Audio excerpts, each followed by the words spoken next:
Hai semua, video kali ini kita sambung menjawab soalan latihan intensif 2.3. So ni adalah video terakhir untuk chapter 2. Okay, selepas ni Cikgu Syu akan upload chapter 3 akhirnya, masuk juga chapter 3 kan. So untuk kali ni Cikgu Syu akan sambung nombor 7 sampai nombor 11. So untuk soalan nombor 7 sampai 11 ni, starting nombor 8 lah, 8 sampai 11 ni antara soalan kebat aras tinggi lah. So dia kena banyak explanation, banyak penerangan. So Cikgu Syu harap sangat awak boleh faham penerangan cikgu. Cikgu Syu cuba tau menggunakan ayat yang mudah untuk awak faham. So sebelum start, Cikgu Syu minta maaf kalau ada banyak salah bercakap, salah menulis, salah sebut. Sebenarnya ni video dah kedua Cikgu Syu buat. Sebab rasa macam rasa bersalah Cikgu Syu nak post yang pertama tu sebab terlalu banyak salah. So Cikgu Syu stop awal-awal lagi. So jadi yang ni kali kedua. So susah tak buat video. Jadi sebab tu Cikgu Syu cakap Cikgu Syu dah tak edit dah. Okay, so sekarang ni kita pergi soalan pertama dulu. Yang pertama ni sangat straightforward sebenarnya. Sebab Cikgu Syu rasa Cikgu Syu explain kot nombor berapa ya? 3 ke nombor 2? Lupa dah. Yang pasal sentiasa negatif, sentiasa positif tu kita guna formula yang mana? Kita kena guna formula B kuasa 2 tolak 4AC lebih kecil pada kosong. Ingat, bila dikata sentiasa positif maksudnya benda tu berada di atas paksi X dan dia tak akan sentuh X.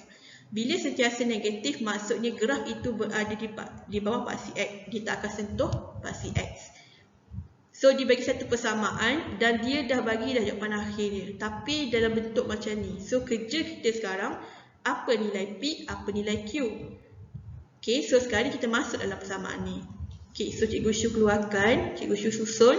Dia punya A adalah yang mesti bersama dengan X kuasa 2 dan yang B tu mesti bersama dengan X. Dan yang akhir tu adalah C. Okay, lepas tu awak nampak dia negatif. Kalau dia positif, biasanya kita boleh ambil dalam ni je. Tapi kalau negatif kat sini, selalunya Cikgu Syu kan untuk awak expand. Sebab apa? Sebab takut awak keliru.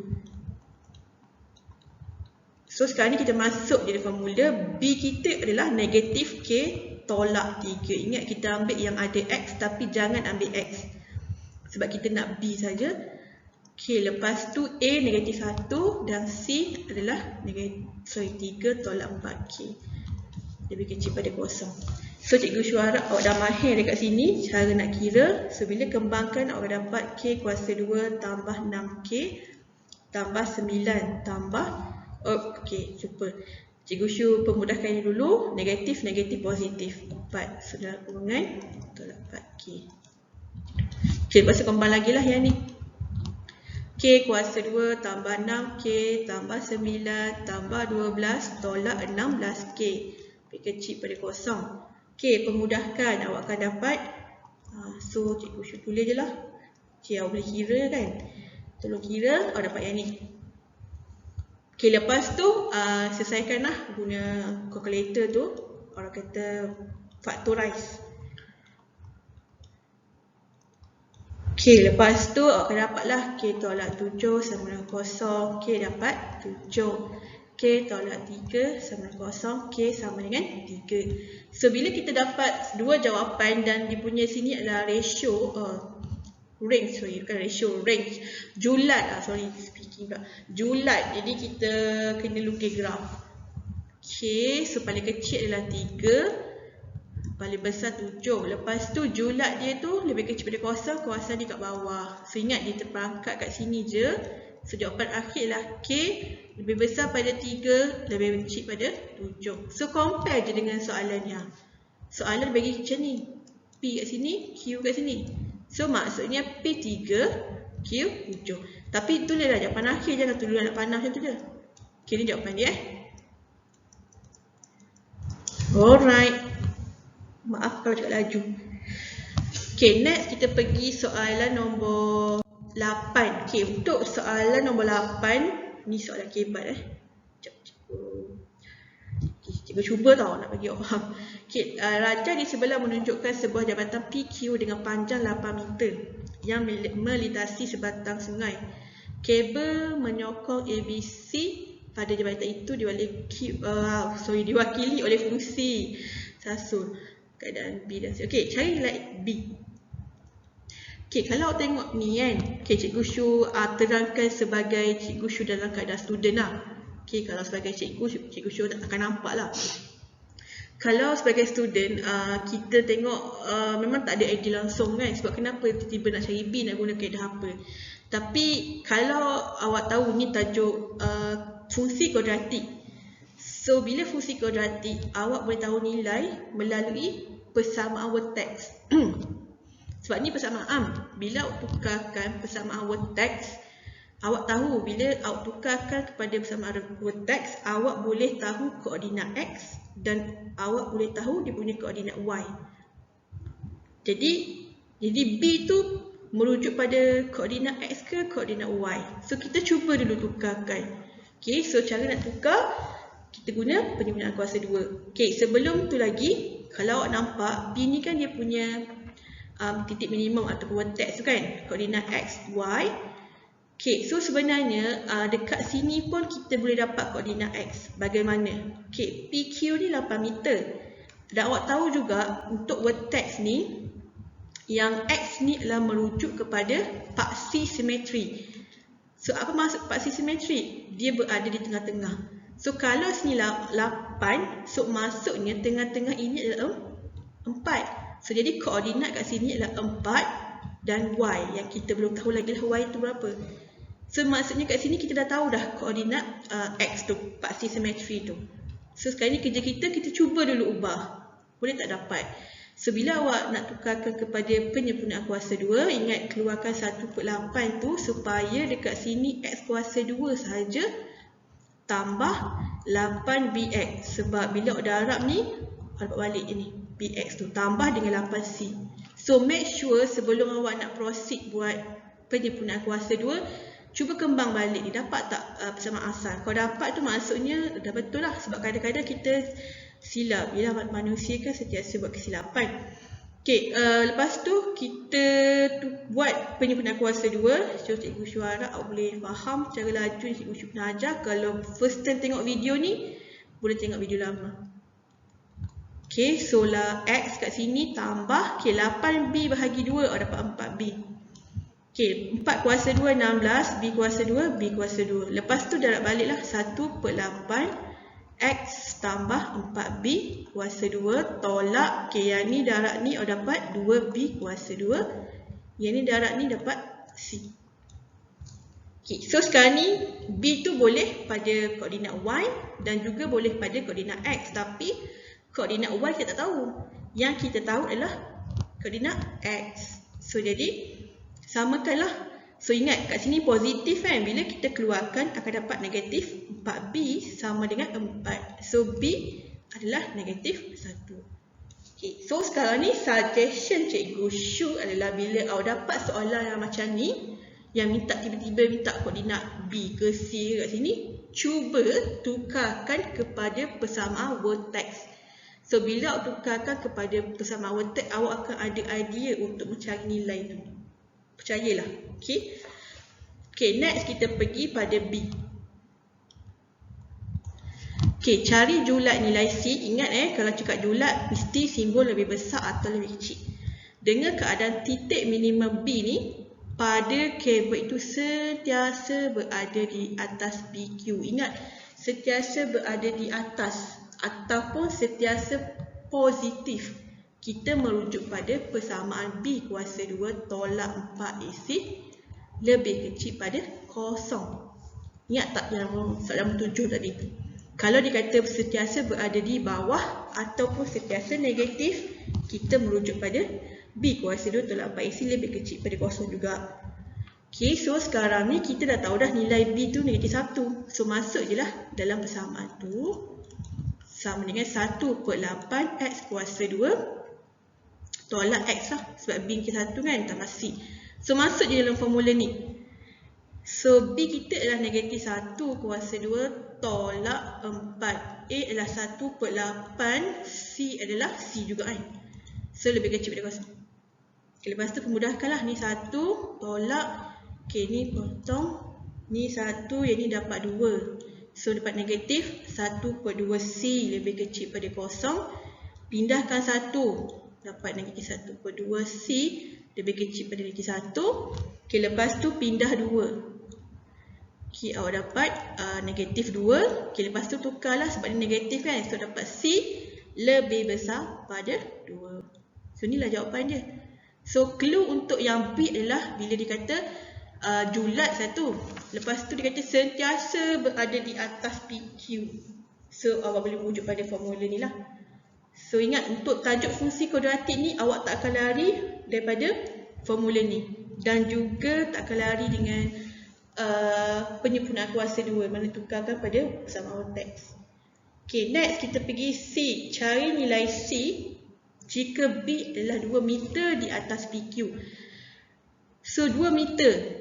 So maksudnya kita tahulah dia punya koordinat Y iaitu 2. So sini adalah 42. 42. Silap, sorry. 42. So maksudnya kita tahu koordinat Y dia 2. So ni, yang ni sama dengan 2. Boleh faham kan? Cikgu rasa boleh faham kot. So maksudnya kita samakanlah. Untuk C, negatif 2B kuasa 2 tambah C sama dengan 2. So B dah tahulah negatif 1. So masuk dia dalam formula. Kuasa 2 tambah C sama dengan 2. So negatif 1 kuasa 2 1. Negatif 2 dapat negatif 2. So C akan dapat 4. Sebab 2 tambah 2, 4. Okay. So ni untuk soalan nombor 8. So cikgu Syu dah cuba sedaya upaya untuk bagi awak faham. So cikgu Syu harap awak boleh faham. So awak dah rasanya awak dah boleh dapat clue ke bila nak jawab soalan kebak ni, dia tak akan lari lah daripada menggunakan persamaan ni ataupun persamaan vertex ni untuk cari nilai maksimum ataupun minimum. Koordinat ni memang sangat penting, awak kena faham. Okay, koordinat ni boleh cari melalui kat sini ataupun kadang-kadang dia bagi macam ni. So bila dia bagi satu panjang untuk cari koordinat X, awak boleh bahagi 2 sebab dia adalah faksi simetri. Okay, next kita pergi soalan nombor 9. Okay, nombor 9. Oh, tak ada air pula ni. Okay, nombor 9 Fungsi HT negatif 4T kuasa 2 tambah 3T seperti yang ditunjukkan dalam rajah di sebelah mewakili tinggi dalam meter bunga api T selepas dilancarkan. Bunga api itu meletup pada titik tertinggi dekat sini. Maksudnya kalau dia meletup tertinggi kat sinilah vertex dia. Maksudnya kita cari dia punya koordinat vertex tu, koordinat titik maksimum. Apakah koordinat X dan Y dia. So bilakah bunga itu meletup, maksudnya dia merujuk kepada masa. So bila masa, dia merujuk kepada koordinat X tu lah. So sekarang ni bukan X lah, sekarang ni kita panggil T. So maksud sekarang ni kita akan panggil cari T lah. T dan kat sini HT. So HT tu merujuk pada ketinggian dia. Pada ketinggian berapakah bunga itu meletup. Okay, so sekarang ni kerja kita adalah kita kena tukarkan persamaan ni kepada persamaan vertex. Okay, bila dah dapat persamaan vertex, kita boleh cari dia punya nilai tu lah. So A HT sama dengan negatif 4T kuasa 2. Okay, so kita keluarkan dulu. Ingat, bila kita nak buat penyempurnaan kuasa 2, kita kena keluarkan apa-apa nilai ataupun negatif yang berada di X square ni, ataupun sini T square kan. So kita keluarkan negatif 4. So tinggal T kuasa 2 tolak 32 beri 48 kan, 8T.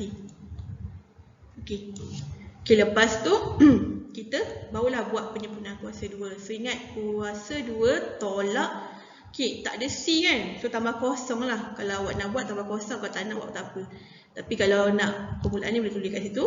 So negatif 4. So kat sini T. Okay, nak tolak kan. So tolak 8 bahagi 2. Kenapa cikgu tulis kat sini lah. Boleh tulis kat sini je lah. T tolak 8 bahagi 2 adalah 4. Lepas tu 4 kuasa 2 dapat 16. So pemudahkanlah, dapat negatif 4 T tolak T. 4 kuasa 2. Lepas tu negatif 4 dan negatif 16. Awak dapat positif 64. So lepas tu awak dapatlah koordinat dia 4 dan 64. So inilah merujuk pada masa dia meletup dan inilah ketinggian dia. So jadi bilakah masa itu meletup? Sebab tu adalah 4 saat. Saat kan dia cakap kat sini. Saat. Okey, lepas tu B, pada ketinggian berapakah bunga api itu meletup? So 64 meter. Bukan meter. Ni meter. Meter. Dan nampak tak cikgu? Rasa awak dah boleh nampak dah bila dah banyak kali jawab soalan kebat. Dia tak akan lari daripada kita tukarkan kepada persamaan vertex ni. Okay, so biasanya kalau ketinggian tu akan merujuk kepada, okay, kalau kita pada basic pada awal kita ingat koordinat X dengan Y kan. Kita cari koordinat X, Y kita dapat lah. Tapi bila pada kebab dekat sini X tu merujuk pada T, masa dia, dan ketinggian ni merujuk pada HT tu, dia punya ketinggian dia berapa. So jadi awak faham je basic macam mana nak tukarkan daripada persamaan ni kepada persamaan vertex. So formula dia ada banyak cara tau nak buat tukarkan ni. Ada yang jenis guna formula. So tak kisahlah yang mana cara awak selesa, tapi awak kena tahu nak tukarkan tu supaya awak boleh dapat koordinat ni. Nilai ni lah. Okay, next kita pergi soalan nombor 9. Okay, soalan nombor 9 ni pun cikgu pun termenung juga sebenarnya nak tahu ni. Sebab dia kebat sangat. Cantik tak kalau nak guna pen nak guna lain lah. Tak best dia. Cikgu sure rasa suka warna merah sebab nampak macam mengajar sikit menulis. Dah maintain lah warna merah. So raja di sebelah menunjukkan graf. Okay, bagi Y semua ni. Okay, ingat kan ni dalam bentuk apa? Ni dalam bentuk, cikgu sure tak ingat pula. Persamaan bukan, persamaan vertex bukan, persamaan faktor kan? Tak, cikgu sure check. Tak boleh sebut salah-salah. Nanti jadi ajar sesat. Itulah sebelum buat video tak tengok dulu. Macam ni lah, macam ni. Persamaan bentuk pitasan. Okay, so sekarang ni dia bagi dalam bentuk pitasan. So apa yang boleh kita baca melalui bentuk pitasan ni? So bila bentuk pitasan ni kita boleh baca koordinat X tu ni. So bila dia bagi macam ni, dia katakan raja di sebelah menunjukkan graf bagi Y sama dengan negatif X tolak alpha, X tolak beta dengan keadaan alpha lebih kecil pada beta.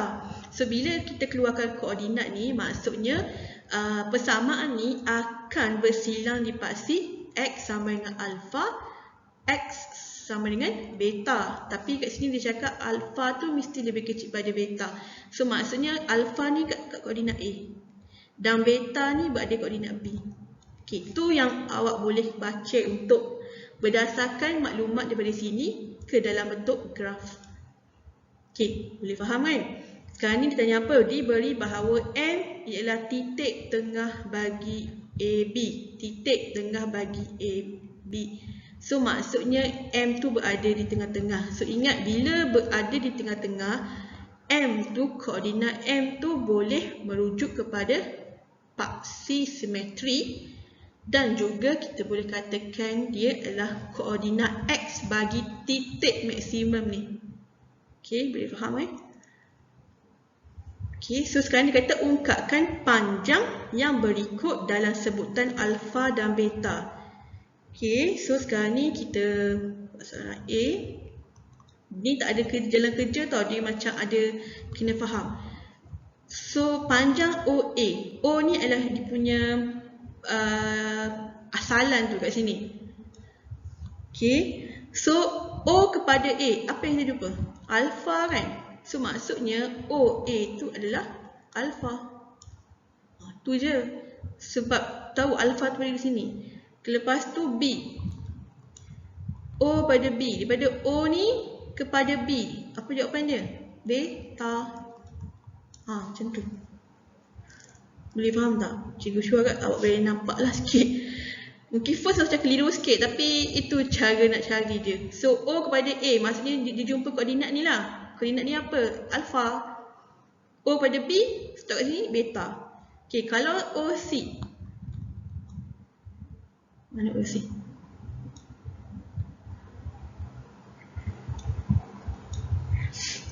Okay, OC. O kepada C kat sini. So, C tu berada di mana? C tu berada di pitasan Y. So, apakah pitasan Y? So, nak cari pitasan Y, cara dia tukarkan persamaan ni kepada bentuk A. So, Y sama dengan negatif X tolak alpha, X tolak beta. Okay, kembangkan X kuasa 2 tolak beta X tolak alpha X tambah alpha beta. Okay, lepas tu kembangkan lagi negatif square tambah beta X tambah alpha X tolak alpha beta. So, mana pitasan Y? Yang ni lah. C dia. Ingat tak? Ini A, yang ni B, yang ni C. So, maksudnya O kepada C adalah negatif alpha beta. Boleh tak? Boleh kan? Cikgu tanya macam awak tak mata pula. Sorry. Okay, lepas tu O kepada M.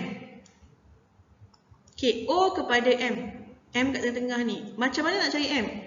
Ingat dia adalah di tengah-tengah paksi simetri. So, kita guna panjang ni kita bahagi 2. So, panjang tak tahu kan? So, maksudnya alpha tambah beta bahagi 2. Kita dapatlah koordinat M tu kan? So, ni jawapan dia. Cikgu Syuara boleh faham? Ni antara penerangan yang cikgu Syuara boleh terfikir untuk bagi awak faham. Okay, so kalau yang masih belum boleh, kita rewind banyak kali lah video ni. Okay, so B, secara geometri bolehkah anda taksirkan alpha tambah beta per 2 dan negatif alpha dan darjah itu? Taksirkan. Okay, maksudnya dia nak tahu A tambah beta per 2 tu apa? Itu adalah awak boleh cakap di paksi simetri ataupun dia punya koordinat X bagi titik maksimum. Dan negatif B ni adalah pitasan Y. So, teranglah. Alpha tambah beta per 2 ialah koordinat X bagi titik maksimum. Graf dan negatif alpha beta ialah pitasan Y bagi graf tersebut. Hurufnya tersebut sama juga hurufnya. Tak apalah. So, ni lah jawapannya. So, cikgu Syuara awak boleh dapat sikit idea lah macam mana nak jawab soalan ni. Okay, next kita pergi soalan yang terakhir untuk video kali ni adalah soalan nombor 11. So, soalan nombor 11 ni dia ada proving kan, dia ada proof sikit. So, ni ada kena faham sikit. Awak belajar algebra dulu. Okay, nilai minimum bagi fx. Okay, dia dah beritahu lah daripada persamaan ni fx sama dengan x kuasa 2 tolak 4nx tambah 5n square tambah 1. Nilai minimum dia yang ni m kuasa 2 tambah 2n dengan keadaan m dan n ialah pemalar. Tunjukkan bahawa m sama dengan n tolak 1. So, bila dia kata nilai minimum yang ni, so maksudnya nak tak nak awak kena tukarkan kepada penyempurnaan kuasa 2 iaitu persamaan teks tu. Ni persamaan. Tukarkan kepada persamaan teks. So, ingat cara nak tukar. So, ni memang ada 1 depan ni. So, kuasa 2 tolak dan tambah 5n kuasa 2 tambah 1. So, sini x so negatif kan. So, negatif 4n bahagi 2. Awak akan dapat 2n. So, 2 kuasa 2, 4. N kuasa 2, kuasa 2. So, jadi awak akan dapatlah persamaan dia x tolak 2n kuasa 2. Okay, pemudahkan yang ni awak dapat tambahkan negatif 4n kuasa 2 tambah 5n kuasa 2 dapat n kuasa 2 tambah 1. So, ini dia punya nilai minimum daripada persamaan teks. Dan ini diberitahu juga daripada soalan. So maksudnya yang ni awak samakanlah, comparekan. Maksudnya n kuasa 2 maksudnya m kuasa 2 tambah 2n tu adalah sama dengan n kuasa 2 tambah 1. Sebab dua-dua ni merujuk kepada nilai minimum. So sekarang ni kita nak pemudahkan yang ni, nak tukarkan kepada yang ni sebab kita nak tunjukkan.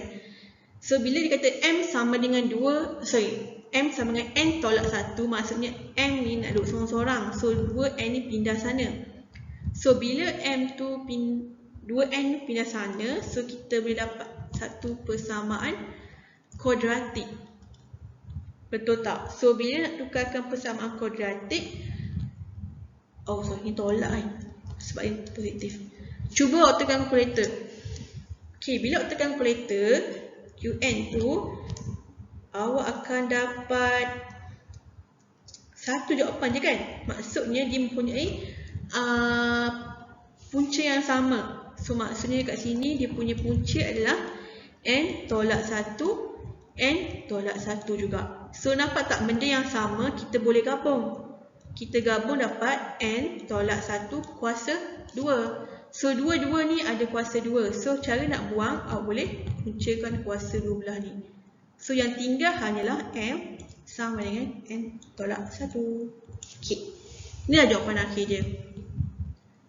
Okay, so kalau first time awak rasa tak dapat, tapi at least dekat sini mungkin awak boleh dapat. Sebab awak tahu macam mana dapat, awak comparekan nilai minimum daripada soalan ni daripada nilai minimum yang awak dapat daripada persamaan word text ni. Lepas tu awak samakan. Bila awak samakan, dan mesti awak ada idea. Ingat, bila dia masuk pada kuadratik, memang awak kena factorize. Okay, bila awak factorize, okay, awak nampak benda ni sama. Okay, benda yang sama boleh gabung jadi 2. Lepas tu awak nampak lah, awak boleh hilangkan kuasa 2 dengan dua belah tu punca kuasa. So awak dapat jawapan akhir. So dia punya clue, cuba jaya dulu. Kalau first time awak kena cuba jaya lah, mesti boleh punya.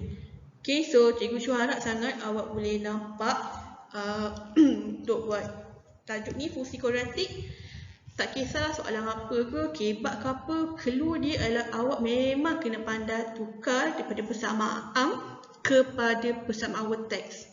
Sebab daripada persamaan word text tu awak boleh dapatkan dia punya word text tu. Word text tu antara titik maksimum ataupun titik minimum yang merujuk pada koordinat x dengan y ni. So ni yang koordinat y. So koordinat y kadang-kadang dipanggil nilai. Kalau dia cakap titik, dia bagi koordinat. Okay, ni x dengan y. Ni titik maksimum atau minimum. Kalau dia merujuk pada nilai, dia hanya merujuk pada y sahaja. Kalau dia kata paksi simetri, dia merujuk pada koordinat x. Okay, sebab tu awak kena tahu juga dia punya ayat lah. So ingat juga, kalau negatif kat sini, bila dikeluarkan dalam bentuk koordinat, dia akan jadi positif. Okay, lepas tu awak kena tahu formula B kuasa 2 tolak 4AC tu. Okay, untuk sama dengan kosong, dia sentiasa merujuk kepada 1. Okay, dia mempunyai satu punca nyata ke, ataupun menyentuh satu point ke, ataupun disebut pasal tangent. Itu memang guna formula ni. Okay, satu titik ataupun satu punca ataupun tangent. So ni merujuk pada formula ni. Kalau yang B kuasa 2 tolak 4AC lebih besar pada kosong, dia sentiasa merujuk kepada 2. Dua punca yang sama menyentuh 2 point. So ni merujuk pada 2. Menyentuh 2 point, menyentuh 2 persilangan di paksi X. Itu semuanya pasal yang ni lah, lebih besar pada kosong. Lepas tu kalau B kuasa 2 tolak 4AC lebih kecil pada kosong, dia merujuk pada tiada punca yang nyata. Kadang-kadang tidak menyilang. Yang tidak-tidak tu ialah menyilang lagi. Sentiasa positif. Maksudnya, ataupun dia kata sentiasa berada di atas paksi X, ataupun sentiasa negatif, ataupun sentiasa berada di bawah paksi X tu adalah pun menggunakan formula ni. Sentiasa positif, sentiasa negatif. Okay. So maksudnya kalau awak tengok pada video pertama sampai video sekarang, awak akan nampak memang kebab punya soalan memang awak kena pandai guna yang ni dan pas yang ni juga. Okay, so Cikgu Syu harap sangat awak boleh nampak. Dan akhirnya kita boleh masuk nota chapter 3. Okay, so Cikgu Syu harap kita boleh siap cepatlah. Chapter 3 tu tak banyak video.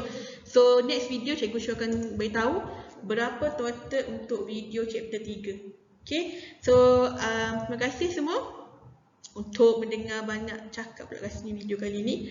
So bagi yang first time tengok video ni, kalau yang belum subscribe boleh subscribe dan tekan butang lonceng untuk dapatkan notification lah video terbaru Cikgu Syu.